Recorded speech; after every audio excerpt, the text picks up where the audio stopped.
bien sûr, après il y aura Jeanne, et s'il est arrivé, il y aura Gabriel, qui fait un mémoire, une thèse sur François Bodilla. Donc je trouvais que c'était bien de le présenter. Mais en attendant, je suis comment? Parce que j'ai aperçu Madame Lucie Boisdelia, qui est, alors elle peut s'avancer, on peut donner une chaise qu'elle ne soit pas trop loin de nous. Elle est Lucie. Voilà. Lucie, si tu veux venir là, près de nous. Bon, on la laisse. Alors, voilà. Alors, avant tout, j'ai été commissaire d'exposition pour la première fois parce que j'ai eu les clés le lundi et le mardi, c'était déjà tout en place. Il fallait aller vite aussi parce qu'il y avait des dates et puis que l'ouverture était le 11. On a fait le vernissage le 13 à la demande de la mairie. J'ai trouvé que c'était bien. Pourquoi? Parce que le 14 juillet, mon père est décédé le 14 juillet 1977 en Espagne. Il allait présenter un projet pour la Catalogne, le projet Saint-Georges, et il n'est jamais revenu. Donc le 14 juillet, pour nous, c'était pas non plus la grande fête. Donc le 13, c'est une belle date. Alors il faut dire, quand il a disparu, Alexandrine avait 24 ans, ma sœur aînée, qui est absente aujourd'hui. Moi j'avais 19 ans, Jeanne en avait 12, et Juliette, qui est à Amsterdam, et on l'embrasse parce qu'elle est de tout cœur avec nous, Juliette, elle avait 6 ans. Donc vous imaginez que c'est pas simple dans cette famille admirative comme ça, quand le père subitement disparaît.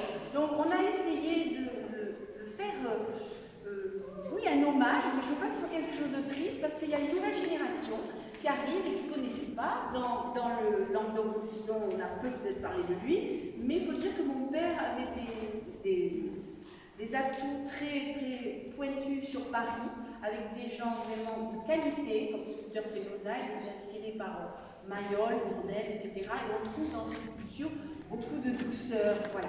Donc c'est vrai que la chapelle, je crois qu'il aurait été très heureux, d'ailleurs je voulais remercier Hélène, les remerciements tout à l'heure, parce que c'est la première fois qu'on fait une aussi jolie... Bon, il y a eu une exposition à la ville de Valmagne, c'était juste dans le cloître, donc c'était un lieu ouvert. Ici c'est clos. Je vous remercie d'être venu parce que c'est presque Koh-Lanta, d'arriver à se garer, d'arriver à grimper, d'arriver à accéder à la chapelle. Déjà, vous avez répondu non heureusement, donc ça c'est formidable. On a fait un travail en avant avec Jeanne, avec des flyers, des petites invitations, des affiches. On est dans un monde un peu dur en ce moment. Je crois qu'on a besoin de l'art pour s'élever. On a besoin de voir des belles choses. C'est une très belle thérapie. Et vous regarderez tous ces portraits, il émane vraiment une quiétude, une plénitude. Alors je vais parler de l'exposition. On a commencé, comme dit très justement Hélène, quand j'ai vu cette immensité, j'ai dit non, je ne peux pas remplir ça toute seule, on va faire partager. Ma priorité, ce n'était pas mes toiles. Je voulais figurer, mais être discret. Donc il y a des petites toiles de voyage, comme ça, les dernières j'ai fait. Et après, c'est des toiles un peu plus anciennes et une qui est un petit peu plus sur la religion, le catholicisme et le côté sacré. Alors, on a fait un petit déroulement. Je ne voulais pas non plus que ce soit quelque chose de mortuaire, donc on a enlevé les articles de presse, on dit qu'il était disparu, tout ça. On a pris des belles photos en noir et blanc de lui. Il y en a au fond de l'église, là-bas. Vous verrez, donc il y a une photo où le papa est en train de parler un grand repas. Il faut dire que Bouzigues était le lieu, Marie-Claude, la correspondante de Montbazin, c'est dans Midi Libre, l'a très bien expliqué, c'était le lieu où les gens s'arrêtaient de Barcelone ou de Paris, il n'y avait pas l'autoroute, ils faisaient une halte, et nous, petites, on a eu toute cette mixité de culture. Donc ça, c'était très bien au niveau de la langue et au niveau surtout des intérêts culturels. Alors, on a fait cette petite table au fond, on a mis peu de bijoux, mais papa était aussi orfèvre. Il a travaillé après dans l'atelier de Fénosa, donc il y a une petite tête au fond un petit peu frisée qui est d'inspiration de Fénosa. Et ensuite, il a fait beaucoup de portraits, il a travaillé donc, sur Paris, et il s'est installé à Bouzigues dans les années 63, 64, au décès de ma maman, donc, qui était Françoise Isérantan, qui était sa première épouse et qui est représentée en bronze sur la droite. Donc j'ai fait exprès de mettre ma petite tête toute petite en bronze parce que j'ai la tête cuite à la maison et j'ai assemblé les deux. Donc ce portrait il m'a été offert le jour de mon mariage par mon oncle qui est toujours là, le frère de papa et qui est metteur en scène en Espagne, et ça a été mon cadeau de mariage. Donc je vous fais un petit déroulement et puis après on fera le côté de Jeanne. Et puis bien sûr je passerai la parole. Alors, donc là vous avez le portrait de Françoise, ensuite vous Vous avez le Saint-François. Quand j'ai fait l'exposition à l'abbaye de Valmagne, je me suis servi du Saint-François comme invitation avec le bras levé, les oiseaux, ici, il a toute sa place. Ensuite, là, vous avez le portrait de Jeanne. Elle avait quel âge, Jeanne 10 ans, derrière le plâtre. Bon, il n'y a pas de voilà, ensuite, ça c'est Thomas, mon petit frère, maintenant il est grand. Ça s'appelle Thomas, c'est une jolie tête d'enfant. Là, c'est une femme en pierre qui est belle, je trouve qu'elle va très bien dans la chapelle. Et mon oncle, donc, le farceur, le metteur en scène, a expliqué que quand il avait 10-12 ans, il a passé une partie de sa vie avec mes parents dans le quartier latin, rue Saint-Jacques, et il recevait beaucoup d'amis pour avoir des commandes.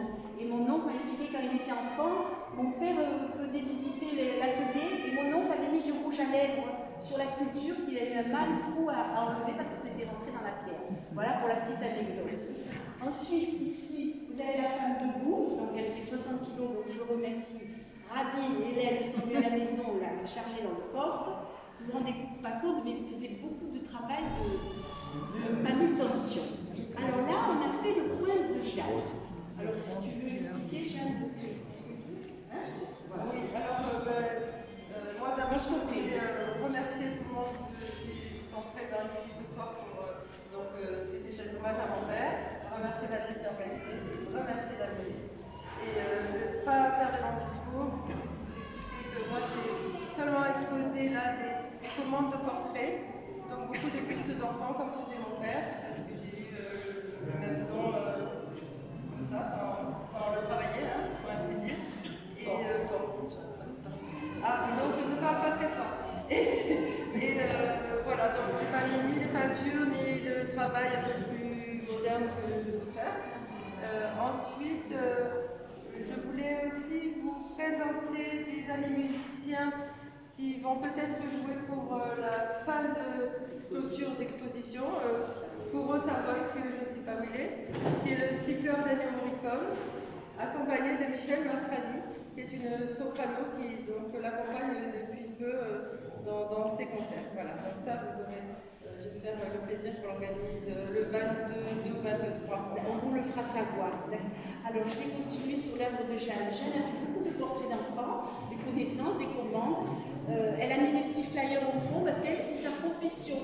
Elle a envie, donc n'hésitez pas si vous avez envie de commander des enfants, des arrière-grands-parents, ce que vous voulez. Elle est douée, elle a des doigts d'or, elle fait beaucoup de peinture, mais elle est vraiment très douée en sculpture, comme quoi c'est dans les gènes parce que elle est allée à l'atelier, elle a regardé, mais voilà. Et César aussi, Jeanne a 4 enfants, et César est aussi doué, donc on est content quand il y a la transmission. Et Margot aussi. J'avais peur en faisant